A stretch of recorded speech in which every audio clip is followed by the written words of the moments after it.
Namaste, everyone.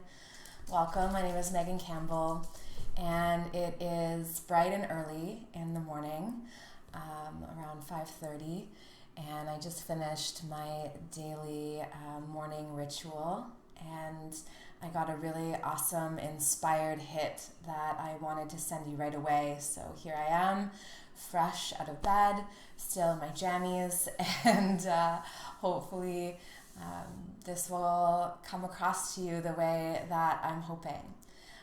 So most of you know that I am leaving in a few days for Nicaragua, 3 to be exact, yay.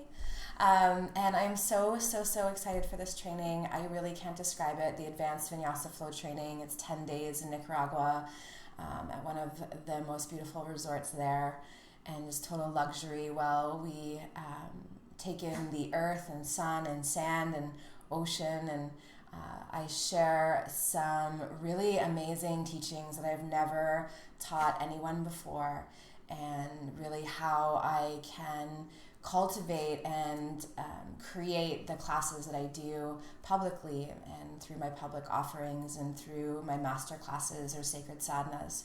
And so I'm really excited to teach some teachers who are ready to go deeper in this process, deeper in the teachings, and ultimately become more holistic teachers. And you know, they always say when the student is ready, the teacher arrives. I also believe wholeheartedly that when the teacher is ready, the students arrive, and I am so excited for these 8 beautiful women who are coming with me. And speaking of, the new one is open for registration if you're interested. It's coming up in February. And so this morning, I was in my daily ritual, my morning ritual, and really honestly, I've been knowing for some time that with this, I'm going to be taking the summer off. And so that means for you out there, no more videos like this, no more musings, and no more free monthly practices. I want to dedicate my whole heart and mind and presence to these women who are taking this pilgrimage with me, and also keep working on my book. It's coming slowly but surely, but really dedicate some time to that, as well as my own practice and self, and fill my creative cup for you when I return. So with that, I was praying for a creative way to continue to stay in touch with you. And it came to me this morning, so I'm excited to share it with you. But I want to touch on that first. So a lot of people have asked kind of what's my daily ritual, what are my morning rituals, and so I wanted to share that and really talk about this thing called prayer. And so the very first thing I do when I wake up is not check my phone, but I turn over, I open my eyes, realize that I'm awake, and then I close them again, and I say a prayer of gratitude for another day in this body, in this life. And when I get out of bed, I feel the earth underneath my feet, so I try to avoid my mind racing off into the future and all the things to do during my day. And so I just get grounded and feel my feet and every step that I take. And then I walk over to the kettle and I turn it on. And then I get the water ready and my tea ready.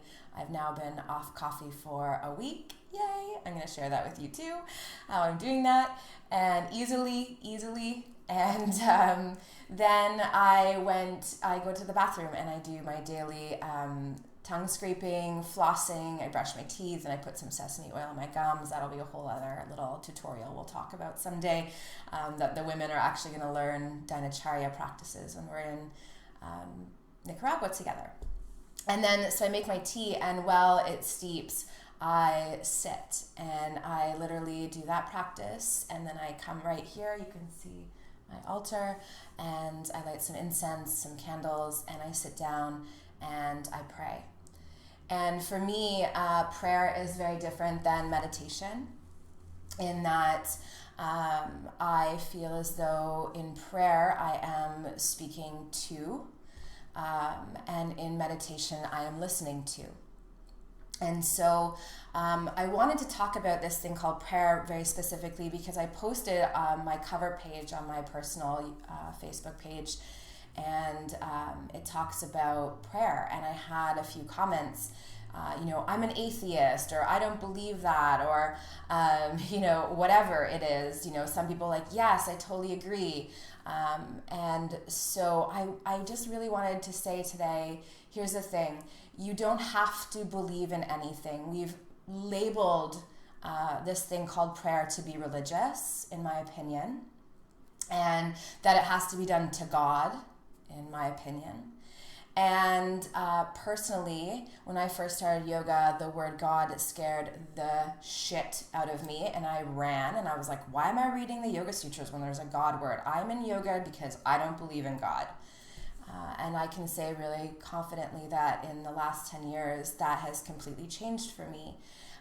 But that doesn't have to be the case for you, and you can still pray. So I talked to, for a long time, I called it my inner wise woman, which is your intuition. In Course in Miracles, which I'm studying right now, it's the Holy Spirit, and it can be your soul. It can be your inner guide. It can be anything that you want it to be.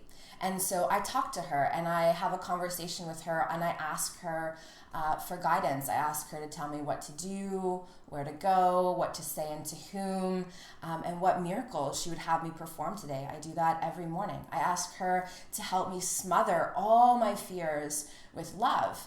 I ask her to show me the way, to show me love, to show me light. And if I have a really big question and I'm not sure of the answer, I will ask her to show me a sign. And so, like, show me an owl, or show me this song playing on the radio. And then you have to stay really present and look for that sign, or not, and accept. And then I have a conversation with who I call my higher guides and angels. I had a really devout angelic experience when I was in college that really changed my idea of spirituality. And so I believe my grandmother and grandfather and all those who care and love for me in the past, their souls are still present and watching over me, however crazy that sounds. And that's my belief system. And so I talk to them and I ask them, impart me your wisdom. Use me as a messenger. Help me to say what I need to say to the public today, especially when the days when I'm teaching. And so it doesn't have to be this big religious ceremony. It doesn't have to be this thing where you drop to your knees and you hand it all over, but rather just an idea that you are co-creating your day with not only yourself, but with this higher intelligence or this energy that surrounds you. And if you don't believe in that, all you need to do to believe in energy, and that's all this is, that's all we're talking to, whether you want to call it God or Buddha or Allah or whatever, in my opinion, it's all this all-encompassing energy that we all have access to at all times. So all you have to do, if you don't believe in energy, is just take your hands and rub them together really vigorously for like a minute, and just keep going, and then you close your eyes and you start to separate your hands. And if you pay attention to the space between the hands, you'll start to feel the hand chakras or the energy. And as you play with that, you'll start to feel it now. You'll start to feel into the heart field as well. So it's very cool. You can try it out, and then just realize that ultimately this energy that you are creating is what you're putting out into the world. And so that is how I start my day. And with that, what I would love to do and what I'm going to do, and the hit that I got this morning. So after I pray, I stay silent for 10 minutes. Breathe in through my nose and out through my mouth. And then I listen. I listen for guidance. I listen for thoughts. I listen for colors. I listen for whatever and however this energy wants to show up in my life. And this morning, I got a really strong message to send you what I'm going to call Sunday service messages. So every Sunday, I'm going to send you a really cool prayer of all spiritual traditions that I've used personally, and probably one of my own prayers that I've written. I write a prayer every morning as well. Anyway, so I'm going to send you one a week so that you can work with it. Super simple. And along with that, some really cool inspiration to help you get through the day. So I can't wait to hear how your summer goes, starting to involve prayer if you so choose, because it has quite literally and very drastically changed my entire life. And by the way, insane amounts of physiological benefits, weight loss, anxiety and depression reduction, just tons. Just Google physical benefits of prayer and you'll find tons of reasons why you're going to want to pray and meditate. All it takes is like 5 minutes. You don't have to do long. Okay? Have the most amazing summer, tribe. I love you so much, and I am so excited to see you in September. And remember that you can always press reply to these emails or comment below on the YouTube page, and I love to hear from you. Okay? Love. Namaste. Have a great weekend and Sunday.